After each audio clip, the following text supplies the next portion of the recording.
Kita mulai dari yang bikin muntah sampai trauma.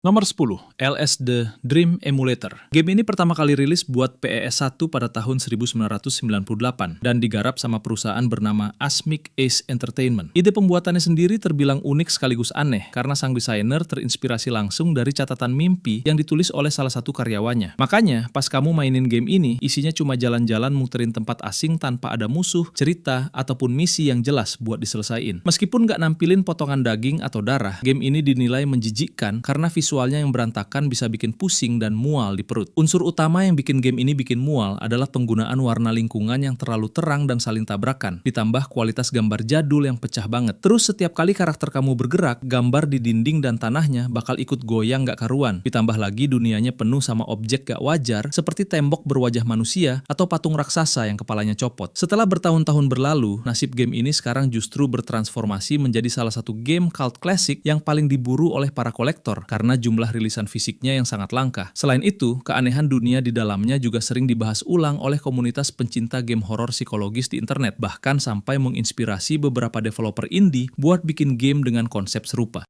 Nomor 9, The Evil Within. Game ini keluar pada bulan Oktober 2014 buat konsol PS3 dan PS4, yang dibikin sama studio Tango Gameworks dan disutradarai sama Shinji Mikami. Ide pembuatan game ini diambil dari gabungan game horor lama dan film pembunuhan, makanya suasananya dibuat sangat menakutkan. Ceritanya tentang seorang polisi bernama Sebastian Castellanos yang mendadak masuk ke dalam dunia pikiran milik seorang pembunuh jahat. Hal yang bikin game ini menjijikan adalah banyaknya gambar potongan tubuh manusia, darah, dan organ dalam yang diperlihatkan secara jelas. Unsur yang bikin mual diantaranya adalah adanya kolam yang isinya penuh darah, lantai rumah sakit yang penuh potongan daging manusia busuk, dan lorong yang dibanjiri nanah. Selain itu, kamu bakal sering dikejar sama monster yang badannya terbuat dari tumpukan mayat yang nempel jadi satu, dan bakal merobek badan karakter kamu sampai isi perutnya keluar. Nasib game ini sekarang diingat sebagai salah satu game horor bagus yang sukses membuat pemainnya ketakutan. Game ini sempat dapat kelanjutan keduanya di tahun 2017, dan sampai sekarang orang-orang yang suka game horor masih sering membicarakan desain monster serta lingkungan gamenya karena terbukti sukses bikin pemainnya merasa merinding sekaligus enek. Dan buat kalian yang pengen buat video ala singkat cerita, kita udah bongkar caranya di sini. Klik link di deskripsi karena kita buka aksesnya minggu depan.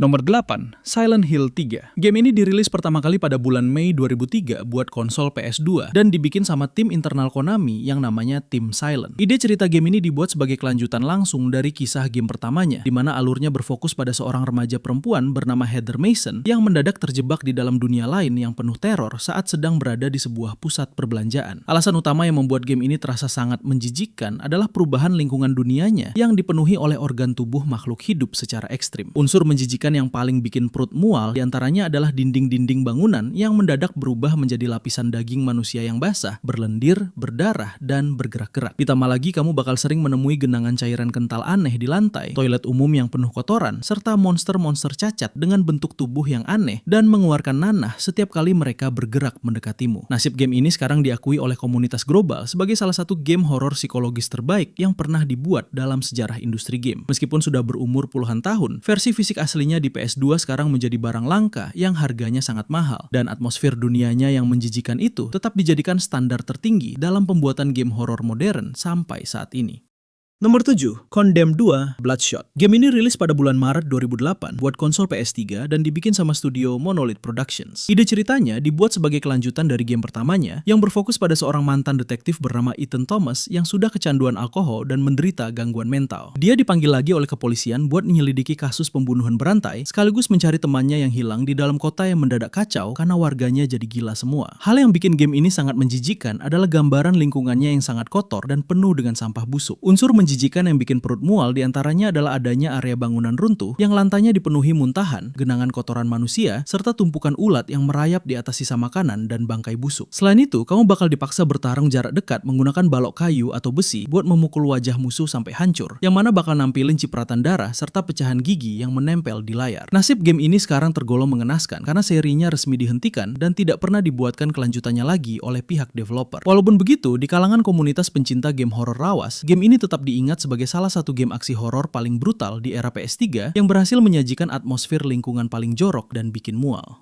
Nomor 6, Dead Island 2. Game ini rilis pada bulan April 2023 buat konsol PS4 dan PS5 yang dibikin sama studio Dambuster Studios. Ide pembuatan game ini adalah kelanjutan dari game pertamanya, di mana ceritanya berfokus pada sekelompok orang yang terjebak di dalam kota Los Angeles yang sudah hancur total karena seluruh warganya berubah menjadi zombie akibat serangan virus. Hal yang bikin game ini sangat menjijikan adalah adanya sistem grafik khusus bernama Flash yang membuat kerusakan tubuh zombie terlihat sangat nyata. Unsur menjijikan yang bikin perut mual diantaranya adalah saat kamu memukul atau menebas zombie, kulit mereka bakal terkerupas, lalu lapisan lemak yang kuning, otot merah, sampai tulang dan organ dalam seperti usus bakal keluar berceceran. Kamu juga bakal sering melihat potongan tubuh yang hancur meleleh terkena cairan asam, zombie yang badannya penuh belatung, serta lantai bangunan yang banjir darah bercampur muntahan jeroan. Nasib game ini sekarang terbilang sangat sukses besar karena berhasil terjual jutaan kopi setelah sempat mengalami penundaan rilis selama bertahun-tahun. Sampai sekarang, di tahun 2026, game ini masih sering dimainkan dan dipuji oleh para gamer karena sistem grafik mutilasi tubuhnya dinilai sebagai yang paling detail dan paling bikin enek di sepanjang sejarah game zombie.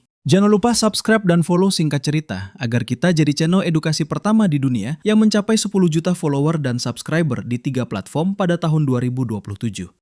Nomor 5, Resident Evil 7 Biohazard. Game ini rilis pada bulan Januari 2017 buat konsol PS4 dan belakangan dapat versi PS5 yang dibikin langsung sama perusahaan Capcom. Ide pembuatan game ini sengaja mengubah sudut pandang kamera jadi orang pertama biar terasa lebih menakutkan, dengan cerita yang berfokus pada seorang pria bernama Ethan Winters yang pergi ke rumah tua terpencil buat nyari istrinya yang hilang. Di sana dia malah disekap sama keluarga Baker, satu keluarga kanibal yang udah gila dan punya kekuatan aneh karena terinfeksi jamur monster. Hal yang bikin game ini sangat menjijikan adalah tema makanannya yang busuk dan banyaknya cairan tubuh manusia yang ditampilkan di depan mata pemain. Unsur menjijikan yang bikin perut mual diantaranya adalah adegan di mana kamu dipaksa ikut makan malam di meja yang penuh sama potongan daging manusia busuk, jeroan berbelatung, dan kecoak yang merayap di atas piring. Selain itu, kamu bakal dipaksa ngobok-ngobok isi toilet umum yang penuh kotoran buat nyari barang, ngeliat tangan putus digergaji sampai darahnya muncrat ke layar, serta bertarung sama monster yang badannya terbuat lendir busuk. Nasib game ini sekarang dinilai sebagai salah satu penyelamat seri Resident Evil karena sukses mengembalikan rasa takut yang sempat hilang di seri-seri sebelumnya. Game ini laku keras sampai jutaan kopi di seluruh dunia, dapat kelanjutan langsung di tahun 2021, dan sampai sekarang masih dianggap sebagai game horor modern dengan atmosfer paling jorok yang bikin pemainnya trauma dan enek.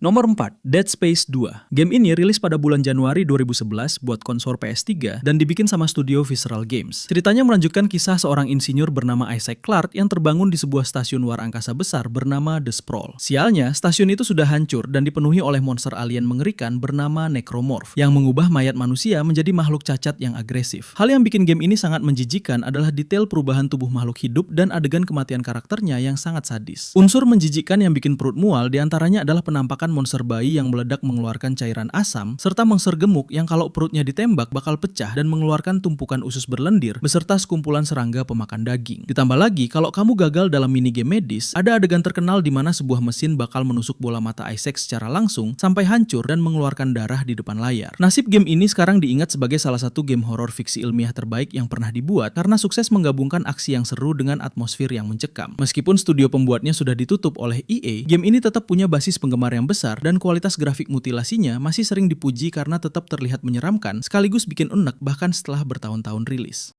Nomor 3, Manhunt 2. Game ini keluar pada bulan Oktober 2007 buat konsol PS2 dan PSPE yang dibikin sama studio Rockstar London. Ide ceritanya berfokus pada seorang ilmuwan bernama Daniel Lamb yang amnesia dan kabur dari sebuah rumah sakit jiwa setelah sebuah eksperimen rahasia berjalan kacau. Di luar, dia terpaksa harus kabur dan membunuh banyak orang demi mencari tahu masa lalunya yang hilang sekaligus diburu oleh organisasi tempat dia dulu bekerja. Hal yang bikin game ini sangat menjijikkan adalah fokus utamanya yang menampilkan adegan pembunuhan jarak dekat yang sangat kejam dan sadis secara detail. Unsur menjijikan yang bikin perut mual diantaranya adalah adegan saat kamu mengeksekusi musuh menggunakan alat seperti kantong plastik buat membekap sampai wajah musuh membiru, gergaji mesin buat memotong kepala, hingga jarum suntik bekas buat menusuk bola mata musuh. Semua adegan tersebut diperlihatkan dengan cipratan darah kental yang mengotori layar, tumpukan potongan tubuh yang tercecer di lantai, serta suara robekan daging yang sangat jelas. Nasib game ini sekarang diingat sebagai salah satu game paling kontroversial sepanjang sejarah karena tingkat kekerasannya yang dinilai sudah kelewatan. Game ini sempat dilarang dijual di berbagai negara seperti Inggris dan Jerman, bahkan sensor layarnya harus dibuat buram agar bisa lolos sensor di Amerika Serikat. Sampai sekarang, Rockstar tidak pernah membuat kelanjutannya lagi karena masalah hukum tersebut. Membuat game ini cuma jadi kenangan kelam di era PS2 yang bikin pemainnya enek. Nomor 2, Outlast 2. Game ini rilis pada bulan April 2017 buat konsol PS4 dan dibikin sama studio Red Barrels. Ide ceritanya berfokus pada seorang jurnalis bernama Blake Langerman yang pergi bareng istrinya naik helikopter ke daerah gurun terpencil di Arizona buat menyelidiki kasus pembunuhan misterius seorang wanita hamil. Sialnya, helikopter mereka jatuh, istrinya diculik, dan Blake harus bertahan hidup sendirian di sebuah desa yang isinya sekte sesat penyembah setan yang sudah pada gila. Hal yang bikin game ini sangat menjijikan adalah banyaknya pemandangan jorok yang berhubungan sama kotoran, darah, dan sisa tubuh manusia yang ditaruh di tempat-tempat gak wajar. Unsur menjijikan yang bikin perut mual diantaranya adalah momen di mana kamu harus bersembunyi di dalam tong fasilitas toilet umum yang isinya penuh sama kotoran manusia. Selain itu, kamu bakal dipaksa jalan merayap melewati parit yang isinya tumpukan bangkai bayi yang membusuk, melihat tumpukan usus manusia yang digantung di langit-langit rumah, sampai adegan hujan darah yang membanjiri seluruh desa. Nasib game ini sekarang diingat sebagai salah satu game horor paling kontroversial dan paling ekstrim yang pernah ada karena berani nampilin hal-hal yang dianggap tabu. Meskipun sempat dilarang di beberapa negara gara-gara kontennya yang terlalu jorok dan kejam, game ini tetap laku keras di pasaran dan komunitas pencinta game horor. Nomor 1, Outlast Whistleblower. Game ini rilis pada bulan Mei 2014 buat konsol PS4 dan digarap sama studio Red Barrels. Ide ceritanya dibuat sebagai sebuah cerita tambahan yang menjadi awal sekaligus akhir dari game pertamanya, dengan fokus pada karakter bernama Waylon Park. Dia adalah seorang ahli IT yang bekerja di dalam rumah sakit jiwa Mount Massive dan menjadi orang pertama yang membocorkan eksperimen manusia ilegal di sana. Sampai akhirnya aksinya ketahuan, lalu dia ikut disekap dan dijadikan kelinci percobaan. Hal yang bikin game ini berada di posisi nomor 1 karena kontennya berani menampilkan adegan kanibalisme dan penyiksaan alat kelamin secara terang-terangan tanpa sensor. Unsur menjijikan yang paling bikin perut mual diantaranya adalah saat kamu ditangkap oleh psikopat bernama Eddie Glaskin yang punya hobi memotong alat kelamin korbannya pakai gergaji mesin buat dipaksa jadi pengantin perempuannya. Selama kabur, kamu bakal disuguhi pemandangan jorok seperti tumpukan mayat tanpa busana yang digantung seperti daging sapi dijagal, potongan usus yang berserakan, hingga lantai ruangan yang banjir campuran darah, air kencing, dan daging manusia yang sudah membusuk. Nasib game ini sekarang diingat oleh para gamer sebagai salah satu DLC game horor terbaik dan paling ekstrim yang pernah dibuat dalam sejarah. Meskipun kontennya sangat jorok dan berpotensi bikin trauma, game ini dinilai sangat sukses menyajikan atmosfer pelarian yang begitu menegangkan dan bikin stres. Sampai sekarang, adegan-adegan gila di dalam game ini masih sering dibahas di internet dan tetap menjadi standar tertinggi untuk tingkat kesadisan dan kejorokan sebuah game horor.